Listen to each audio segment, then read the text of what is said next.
Here's what you missed on Phathead and Cande in the morning. Weekdays 6 to 10 a.m. on My Country 96.1. My Country 96.1, Phathead, Cande Roth. Cande out back either Wednesday or Thursday of this week. We don't say this enough to the essential workers, whoever you are, and that's a lot of different types of jobs. And if you're headed to an ER or you're a nurse or a doctor helping with the pandemic, thank you. We thank you. Anyone. You're opening a grocery store today.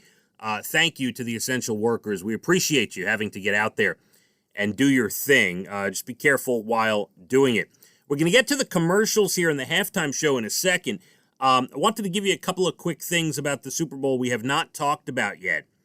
The Buccaneers, not only the first team with 4 30-point games in a postseason where they all went over 30 points, but they're the first team to beat 3 Super Bowl MVPs on their way to winning the Super Bowl. They beat Drew Brees, Aaron Rodgers, and Patrick Mahomes, all 3 of which will be Hall of Famers. Pretty spectacular feat, maybe the greatest feat in Brady's career. By the way, the Bucs head coach Bruce Arians became the oldest coach to win a Super Bowl, 68. The old record was Bill Belichick at 66. And speaking of the Patriots, how did they feel about it? Well, on their Twitter, they congratulated Brady on his win. Very classy. And they added, quote, "And Gronk, be careful with that trophy." So the Patriots, classy move by the New England Patriots. Well done.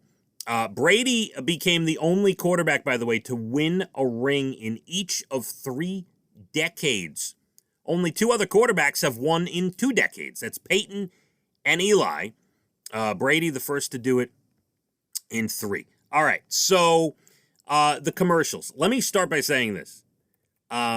With all due respect, if any of you loved a certain commercial out there, I was not thrilled about any of them. I'm on the phone with my buddy Josh and most of the game, and we're watching these commercials, and the one thing we kept saying is, why would you throw money at, and create the, millions and millions of dollars to create this? I mean, some of them were just bad. So according to the ranking, I'll give you the ranking that I'm reading, but I'm just going to go out there and say, before I read this ranking, there was really only one that made me say, oh, that was pretty cool. Actually, 2. I'm sorry.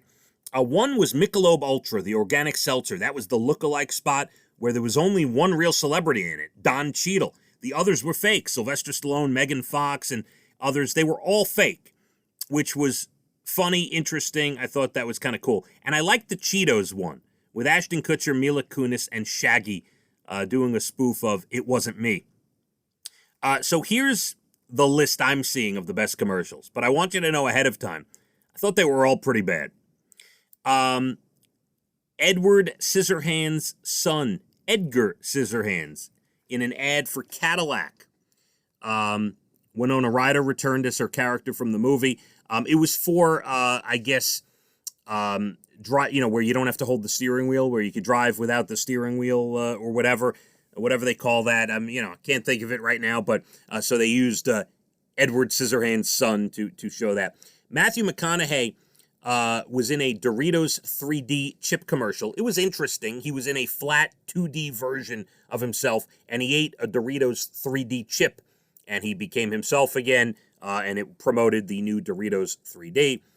Dolly Parton, her song 9 to 5 turned into 5 to 9 for Squarespace, talking about the people that don't work regular 9 to 5 jobs. They might work 5 p.m. to 9 a.m. What else? John Cena's Mountain Dew ad is number 5 on the list. And none of these were earth-shattering. Honestly, Drake played an insurance agent in an ad for State Farm. Mike Myers and Dana Carvey brought back Wayne's World with Cardi B. It was just okay. Going down the list here, Will Ferrell was in a spot for GM, which was just odd, bizarre, not so funny. This, I was very saddened by this one because I'm a huge Seinfeld fan. The Jason Alexander Tide commercial, Tide Pods, where Jason Alexander was on a hoodie. it fell flat for me a little bit. And then there were a bunch of others. The M&M ad with Dan Levy, Sam Adams with the Budweiser Clydesdales, and goes on and on. Probably the best commercial I saw was released on social media, and it was a great concept. Tom Brady tweeted it. It was for T-Mobile. Tom Brady tweeted it early in the day, or yesterday, or maybe Saturday, for T-Mobile, saying that the commercial was banned. It couldn't be played on TV, which made you want to watch it. And it was a 60-second spot for T-Mobile starring Brady and Gronk and talking about how their decision to go down to Tampa. And it was very funny, and it was released on social media, on Tom Brady's Twitter and other outlets. That was probably the best spot of them all, if you can go check that one out. But then you had the halftime show, of course, which getting mostly bad reviews about the weekend. You're never going to make everyone happy. It is hard enough to put on a halftime show, but even harder to put one on when there's hardly anyone in the stands.